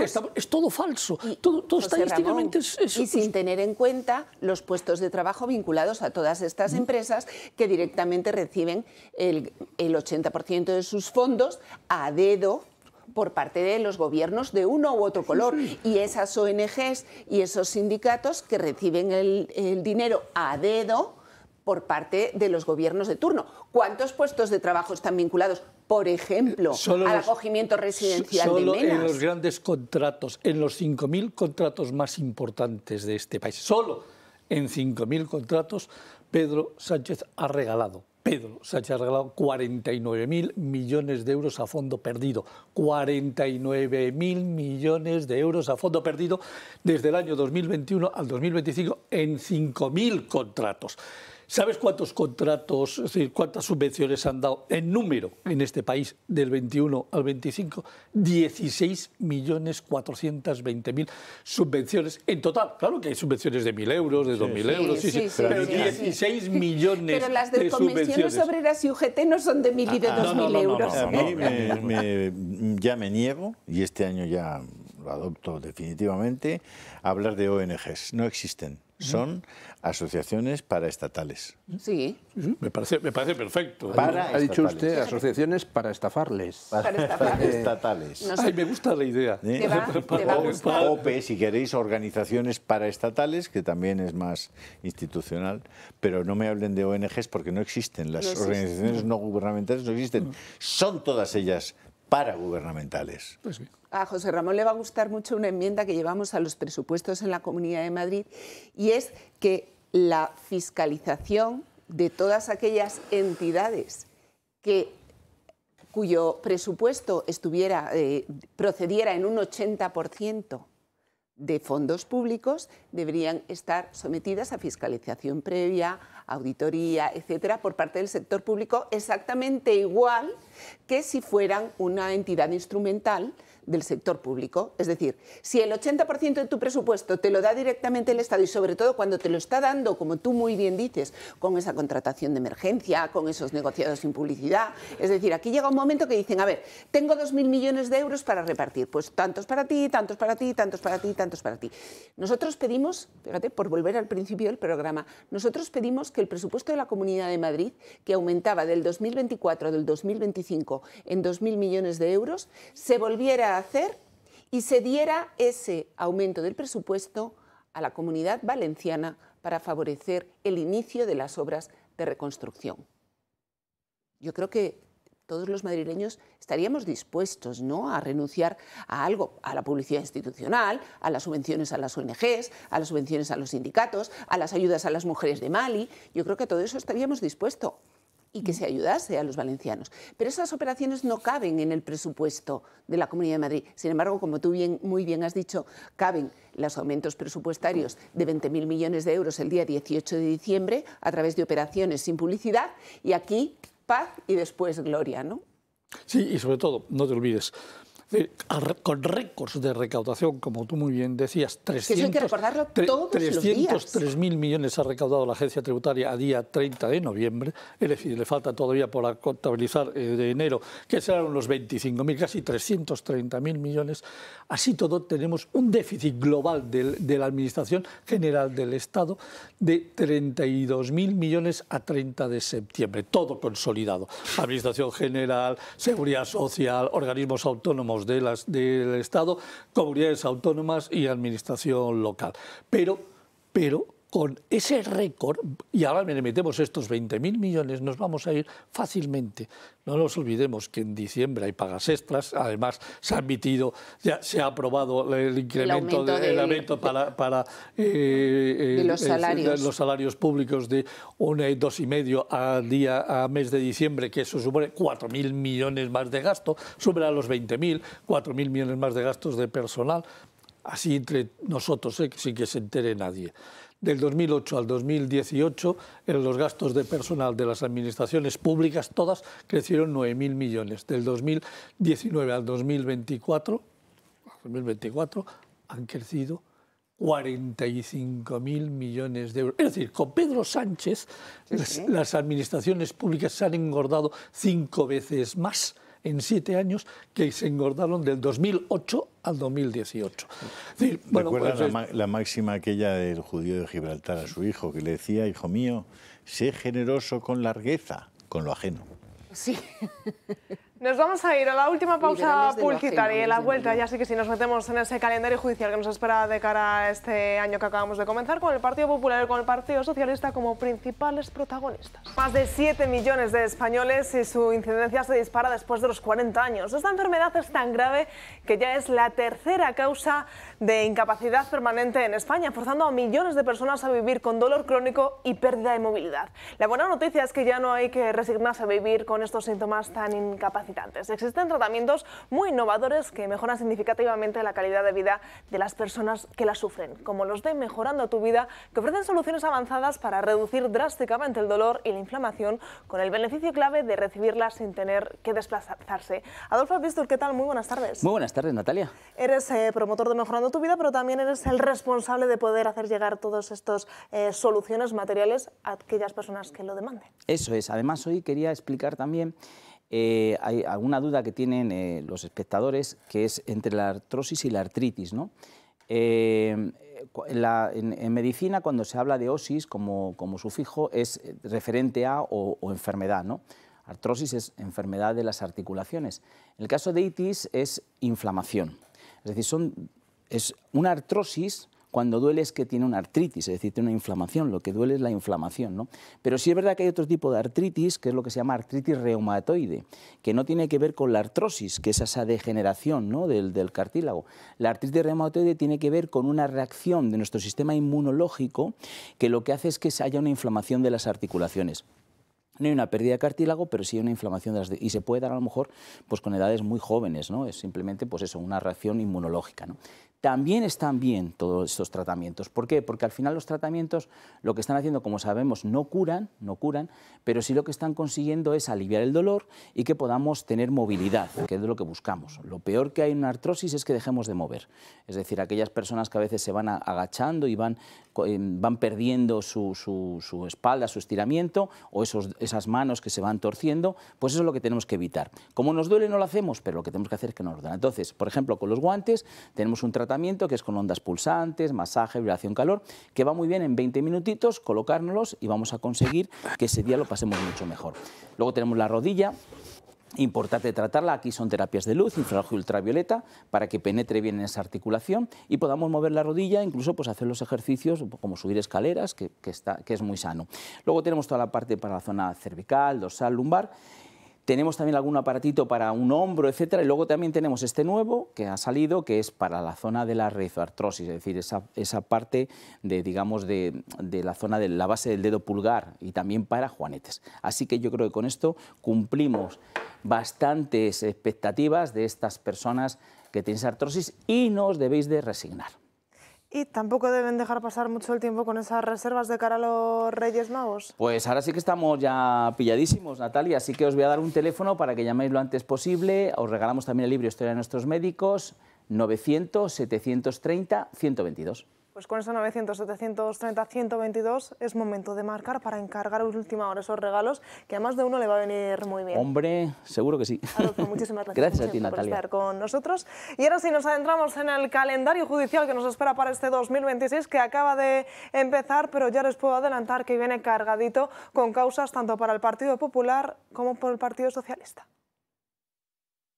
La política española ya no marca su agenda, la marca la justicia. Y en 2026 los tribunales se convierten en el auténtico centro de poder. El PSOE afronta un año negro en los juzgados. El Tribunal Supremo prevé juzgar a José Luis Ábalos, exministro y mano derecha de Pedro Sánchez, por el escándalo de las mascarillas con peticiones de hasta 30 años de cárcel. A la vez, sigue avanzando la investigación por el supuesto amaño de obra pública que salpica al exsecretario de Organización Socialista, Santos Cerdán, a la espera de informes clave de la Guardia Civil. Y por primera vez, un familiar directo del presidente del Gobierno se sentará en el banquillo. El 28 de mayo de 2026 arranca en Badajoz el juicio contra David Sánchez, hermano del presidente, por presuntas irregularidades en su contratación. Aunque la mujer del presidente también está bajo causa judicial. El juez Peinado ha prorrogado las investigaciones hasta abril de 2026. Pero no solo el PSOE mira a los tribunales. El PP afronta en abril el juicio del caso Kitchen, con el exministro Jorge Fernández Díaz acusado de liderar una trama parapolicial desde el Ministerio de Interior. Con causas abiertas a izquierdas y derechas, 2026 no será un año político. 2026 se convierte en el año judicial por excelencia. Y mientras los jueces avanzan, la política sigue paralizada. Es importante ese detalle de que una vez más la política sigue paralizada, da igual que pase los años, porque con este gobierno parece que muchas de esas medidas, muchas de esas leyes van a seguir quedando estancadas. Volvemos a ese calendario electoral, Ezequiel. Si bien es cierto que acabamos el año cargadito, lo cierto es que nos espera unos 365 días bastante similares. Desgraciadamente sí, ¿no? Desgraciadamente yo creo que al final el foco va a estar muy focalizado, valga la redundancia, en esos temas y en esas tramas judiciales, ¿no? que al final abordan muchísimo al presidente del gobierno. Al final esto es como todo, ¿no? Todo el mundo dice, pero Sánchez no sabía nada, pero bueno, al final todo su entorno sí que lo conocía, ¿no? Al final sabemos que estaba el hermano, que está la mujer, que está en su mano derecha, su mano izquierda, que son Cerdán, que son Ábalos, está también por ahí Koldo, es decir, o sea, aquí está todo el mundo en el ajo, pero parece ser que el señor Sánchez no sabe nada, no conoce nada. Entonces esperamos, yo al menos espero, que este año 2026 sí que pongamos el foco y el punto de mira en el uno, que es Sánchez, porque al final él, como digo, parece que no sabe nada, que él no conoce nada, pero realmente está salpicada toda su familia, está salpicado todo su entorno, y yo creo que ya vale de tomarle el pelo a los españoles. Vamos a tener un año movidito. Ojalá no fuera un año movidito en el que habláramos de otras cosas importantes, como desgraciadamente que empezamos, como hemos dicho al principio del programa, el año con una subida brutal de precios, que no hay quien alquile un piso en Madrid, que la cesta de la compra sigue subiendo, que la economía española dicen que va como un tiro, pero la realidad es que va como un tiro porque está dopada por todo lo que da Europa de dinero al gobierno español, y que aquí seguimos igual, y que los casos de corrupción siguen subiendo, siguen salpicando al Partido Socialista. No tendría que ser la tónica dominante, ¿no? En el día a día de la política española. Desgraciadamente en España parece ser que sí lo va a ser en este 2026. Por aquí, Ana, ¿qué te parece? Es cierto que tienes mucha razón en lo que dices, es decir, los juzgados tienen que quizá tener su espacio en la actualidad informativa, pero desde luego en la actualidad política lo que hay que llevar es otras cosas. Lo que hay que llevar son medidas para hacer cambios que beneficien a los españoles. Has hablado del tema de que no llegamos a fin de mes, el incremento de los precios de forma constante, pero también hay que hablar de la imposibilidad de acceder a una vivienda, hay que hablar de la inmigración masiva y de los problemas de seguridad que estamos sufriendo, hay que hablar del colapso de los servicios públicos, hay que hablar de que la población inmigrante ilegal está desplazando a los españoles en el acceso a los servicios públicos, hay que hablar de que en la Comunidad de Madrid las listas de espera han aumentado un 64%. El otro día decía la presidenta que en la Comunidad de Madrid, que había cumplido con el 97% de su programa electoral. Y yo le contesté en Twitter, digo, si has cumplido con un 97% de tu programa electoral y las listas de espera sanitarias han subido un 64% desde que eres presidenta, lo que está claro es que no tienes un buen programa electoral. Lo que está claro es que no tienes un buen programa de gobierno, porque a mí lo que me importa, y por supuesto son importantes los casos de corrupción y en los juzgados habrá que hacer, los jueces tendrán que tener en sus manos y dictar las sentencias que consideren, pero es que tenemos unos gobiernos autonómicos y tenemos un gobierno en el Estado al que le tenemos que pedir cuentas sobre esto. Es decir, has aumentado en 8.000 millones de euros el presupuesto de la Comunidad de Madrid, has cumplido todo tu programa de gobierno al 97%, y sin embargo lo que vemos es que hay 700.000 inmigrantes ilegales más de los que había cuando tú llegaste a las presidencias, que son atendidos de forma regular por la sanidad pública, atención primaria, atención especializada, y unas listas de espera que han subido un 64%. Es que estamos hablando de que una persona mayor que lleva toda su vida pagando impuestos en la Comunidad de Madrid tiene que esperar más de 3 meses para una prótesis de cadera. Eso es calidad de vida. Es calidad de vida, es decir, una persona mayor sin una prótesis de cadera es una persona mayor que no puede salir a la calle, que no puede caminar, que es muy probable que no pueda salir de su casa porque no tiene ascensor. Y esa persona está 3 meses o 6 meses en muchos casos esperando una operación, mientras las urgencias y los centros de salud parecen sucursales de la ONU. Entonces, menos cumplir un programa que no sea a quien beneficia y más políticas reales, menos actualidad política de los juzgados y más actualidad política de exigir que en España los primeros que deben acceder a los servicios públicos somos los españoles, que somos los que los costeamos. Es que antes hablaba del récord de recaudación, yo solo te voy a corregir, José Ramón, récord de incautación a las familias, a las empresas, a las grandes empresas, a las pequeñas, a los autónomos, récord de incautación. Yo llamo de extorsión fiscal. O de extorsión fiscal para unos servicios, para costear unos servicios públicos que cada día nos cuestan más dinero y en los que los primeros en ser atendidos son los inmigrantes ilegales. Yo creo que esto es de lo que tenemos que estar hablando todo el año. Tenemos que recuperar gobiernos decididos a que la prioridad nacional sea la principal política.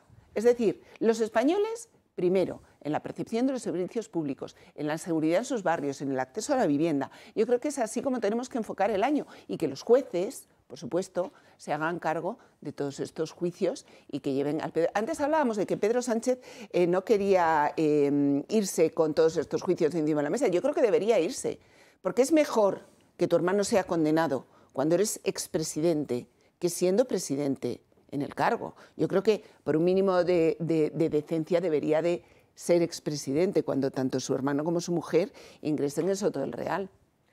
Hablábamos antes de los presupuestos generales del Estado y escuchábamos hace unas horas al ministro Carlos Cuerpo decir que van a seguir intentando presentar esos presupuestos generales del país para este 2026. Así lo reconocía.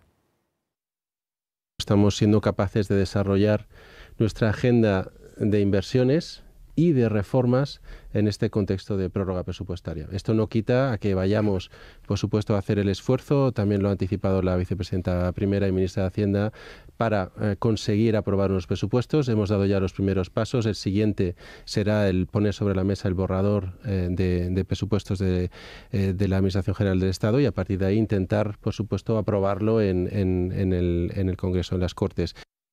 Pues desde el Gobierno insisten en poner sobre la mesa ese borrador con los presupuestos generales del Estado y mientras la oposición, Alberto Núñez Feijóo, insiste en que estamos en un año decisivo en el que habrá elecciones generales porque el tiempo de Pedro Sánchez se está acabando. El 2026 será el año del cambio porque la mayoría de los españoles quieren que haya la posibilidad de que haya un cambio político en España, ¿no? Y eso solamente se consigue convocando elecciones. El presidente Sánchez ha perdido el control de la legislatura hace tiempo, nunca lo ha tenido desde la investidura y ahora menos. El presidente del Gobierno ha perdido el control de la legislatura. Prueba de ello es que no seguimos un año más sin presupuestos, Luis del Pino. Vamos a seguir un año más y desde luego ya no va a poder aprobar ningún presupuesto hasta el final de la legislatura. Con respecto a lo que hablábamos antes de la corrupción, y ahora comento las palabras de Feijóo, a mí me gustaría señalar una cosa. Hay un calendario judicial enormemente apretado, pero hay una diferencia. Hay casos que afectan al PSOE, casos que afectan al PP, pero los casos que afectan al PP estamos hablando de casos del año de la polca, de hace algunos, de hace 10 años, que ahora llegan a juicio. La corrupción del PSOE es una corrupción a fecha de hoy. El PSOE es una maquinaria de corrupción bien engrasada. También hay algún caso actual de corrupción del PP, véase la Diputación de Almería, pero vamos, la desproporción de casos es inmensa. El PSOE es una máquina criminal, el Partido Popular pues es una máquina un tanto sucia donde parece que hay bastantes garbanzos negros, pero no es en sí mismo una organización criminal. Y eso es una diferencia que tenemos que tener bastante clara. Con respecto a lo de Feijóo, vamos a ver, yo también creo que muy posiblemente en 2026 veamos elecciones porque creo que Sánchez no va a poder aguantar. Lo que pasa es que yo creo que Feijóo tiene un problema de mensaje. La gente lo que está esperando no es un señor que habla como si no estuviera en su mano hacer nada de nada para echar a Sánchez. Es que escuchas a Feijóo y parece que dice, bueno, a ver si tenemos suerte y este año cae el gobierno. No, la pregunta es, ¿y usted qué va a hacer exactamente para acelerar la caída de Pedro Sánchez? Porque algo tendrá que hacer. La tarea de oposición no consiste en sentarse y esperar a ver si en las siguientes elecciones hay más suerte. ¿Hablamos de corrupción? Bueno, pues resulta que tenemos a un partido, que es Vox, que se ha personado en todos los casos de corrupción contra el gobierno socialista. No podemos decir lo mismo del Partido Popular, que en algunos casos bien sonados, pues no se ha presentado. Ejemplo, caso García Ortiz. ¿Por qué demonios sí estaba Vox como acusación popular y se ha conseguido que García Ortiz sea condenado? ¿Y por qué no estaba como acusación popular el Partido Popular? Que alguien me lo explique, porque yo no lo entiendo. ¿Qué razón podía tener el Partido Popular para no personarse contra García Ortiz, cuando además Tenía todas para personarse. Claro, todos... era el que tenía más razones porque Hombre, era más un razones ataque que nadie. a la pareja de una presidenta autonómica del Y eso han Partido defendido Popular, ¿no? y han hecho de ello una causa política, pero no han querido formar parte de la acusación popular. Yo lo siento, pero de esa manera no llegas a un gobierno. O sea, la gente, al final, ¿qué es lo que premia? Pues la gente premia a quien está dispuesto a pegarse por la gente para defender sus intereses. Y yo creo que el Partido Popular pues está a tiempo de cambiar de estrategia y empezar a tratar de demostrarle a los españoles, oye, que sí, que yo me voy a partir la cara con quien sea para defenderte, como hace Vox, y si no, pues bueno, pues el Partido Socialista efectivamente irá desgastándose con el tiempo con lo que haga Vox y con lo que haga la sociedad civil, pero quien recogerá el rédito será Vox, no será el PP. Por aquí, a mí me gustaría añadir simplemente una cosa. Es decir, nos vamos de esta legislatura sin en toda la legislatura haber aprobado unos presupuestos generales del Estado. Los presupuestos generales del Estado del 2023 se aprobaron en el 2022, en diciembre de 2022. Se firmaron por el Consejo de Ministros y se subieron al Boletín Oficial del Estado el día antes de Navidad. Es decir, desde el 2022, 23, 24, 25 y ahora 26, no vamos a tener presupuestos generales del Estado. La economía, los presupuestos generales del Estado, es la estrategia económica que tiene un gobierno para un país. Es decir, ¿para qué quiero los presupuestos generales? Lo quiero para esto, para cambiar esto en el país, para incrementar el negocio, incrementar el valor de la riqueza del país, que es el Producto Interior Bruto, para hacer algo específico y modificar y cambiar la realidad del país. Cuando tú no tienes unos presupuestos generales, es que no tienes una estrategia de país. Y estar 4 años gobernados por alguien que no tiene claro qué es lo que quiere del país, nos lleva a que el país está de verdad entrando en un declive, que olvidémonos lo que dice el gobierno, porque el gobierno miente en todo lo que habla, el Instituto Nacional de Estadística miente en muchas de las cosas que publica, es falso, el Producto Interior Bruto que nos están dando es falso. Ya sabéis que les he pillado en varios renuncios económicos del Producto Interior Bruto, los van corrigiendo a base y los resuelven a base de, bueno, pues espérate, que voy a subir el valor de la riqueza en términos corrientes, como este gobierno ha hecho. 90.000 millones ha incrementado la riqueza desde que está en el INE Elena Manzanera. Vamos a ver, así crece cualquier país. Bueno, pero la realidad es que las economías domésticas no llegan a final de mes, tienen dificultades, hemos incrementado el nivel de pobreza, nos dicen que tenemos un paro inferior al que teníamos antes, pero resulta que el paro que tenemos nos cuesta lo mismo que nos costaba en el 2021 cuando teníamos 4 millones de parados, se confunden y nos hablan de afiliación cuando lo que deberíamos de hablar es número de afiliados por contrato, es decir, nos están y horas trabajadas. Y horas trabajadas, sí, es decir, en estos momentos la realidad es que el PIB per cápita, el real, es decir, estamos al mismo nivel que en el 2008 y acabamos de recuperar el 2019. Oiga, hemos vuelto a perder 5 años, casi 6 años desde que está este gobierno y para tener el mismo PIB per cápita que teníamos en el año 2019. Y esa es la realidad. Y por culpa de eso, este gobierno, este país no evoluciona, no cambia, nuestra productividad va cayendo, el salario modal, es decir, el que más veces se produce y más tiene la gente, cada día se parece más al salario mínimo interprofesional, lo cual significa que cuando teníamos un salario modal de 23.000 euros, ya lo tenemos de 17.000 euros, significa que algo está pasando en la economía real de nuestro país, de que hay más gente cobrando menos salario. Y hay más gente, claro, si tenemos de 3,5 millones, casi 4 millones más de habitantes de cuando llegó Pedro Sánchez, pues evidentemente hay más gente trabajando, sí, pero resulta que el paro real, el paro efectivo, es prácticamente el mismo que teníamos en el 2021. Es decir, en plena pandemia.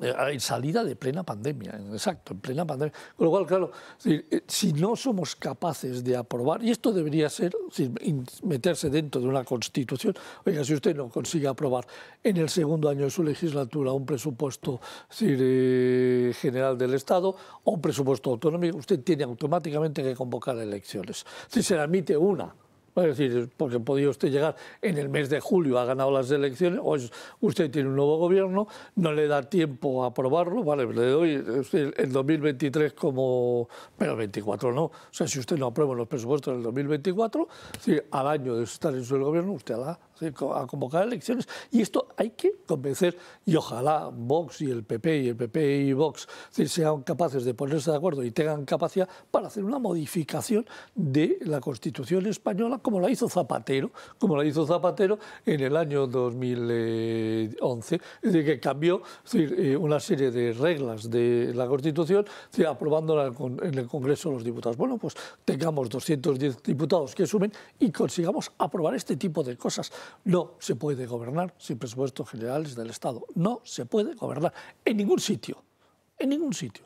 Y si no se consiguen presupuestos generales, se tienen que convocar elecciones y que sea el pueblo el que decida a quién quiere votar y cuándo y de qué manera los quiere votar. Y si no, es que si no, no tenemos una estrategia ni de país ni de nada. Y esto hoy nos está costando muchos disgustos a este país. Ana. Yo te voy a contradecir un poco. Yo creo que... Como siempre, pero no te preocupes. Cuando un presidente de gobierno no presenta proyecto de presupuestos, y en el caso de Pedro Sánchez, además, creo que es el perfecto exponente, no es porque no tenga un proyecto de país, sino porque no se lo quiere contar a los españoles, que son dos cosas muy distintas. Yo creo que, por supuesto, que tiene un proyecto de país, tiene un proyecto de poner el país a su servicio, al servicio de sus intereses personales. Pero el proyecto de país sí que tiene, de hecho, sufrimos las consecuencias de ese proyecto. Tiene un proyecto personal, pero no de país. No, bueno, pero no de poner el país a su servicio. No, pero no de país. O sea, él no tiene un proyecto de país, no sabe lo que quiere que sea España. Yo creo él sabe que quiere una cosa clarísima. Él quiere gobernar, punto. Y además quiere que España sea una república confederal. Bananera, y ese es su proyecto de país. Será bananera, pero una república confederal y no una democracia parlamentaria y una monarquía parlamentaria, que es lo que tenemos ahora. O sea, realmente Pedro Sánchez ha llegado al poder con una clara hoja de ruta de convertir España en una república confederal. Y luego, además de eso, yo tampoco estoy de acuerdo en que la no aprobación de presupuestos tenga que conllevar obligatoriamente a una convocatoria de elecciones. Yo soy mucho más partidaria de un sistema como el de los Estados Unidos. Es decir, la no aprobación de los presupuestos generales del Estado supone una paralización automática de la Administración, de todo aquello que no sean servicios esenciales. Es decir, todos los asesores dejan de cobrar en el momento en el que no hay unos presupuestos aprobados. Ya te digo que es una forma fantástica. Bueno, sí, no solo los asesores, por ejemplo, el Bureau of Economic Analysis, es decir, el Instituto de Estadística ha estado cerrado durante 2 meses, los parques nacionales han estado cerrados durante 2 meses. Es decir, entonces, se produce una paralización. Yo creo que para mí es mucho más claro, es decir, si no hay presupuestos generales, usted no puede gobernar, usted convoca elecciones y que sea el pueblo el que decida quiénes tienen que ser los nuevos gobernantes, si es que tiene que cambiar, o le dé la mayoría para que lo puedan aprobar al que está gobernando, o le dé la mayoría al resto para que saquen a este que no es capaz de aprobar unos presupuestos, porque los presupuestos se aprueban por consenso.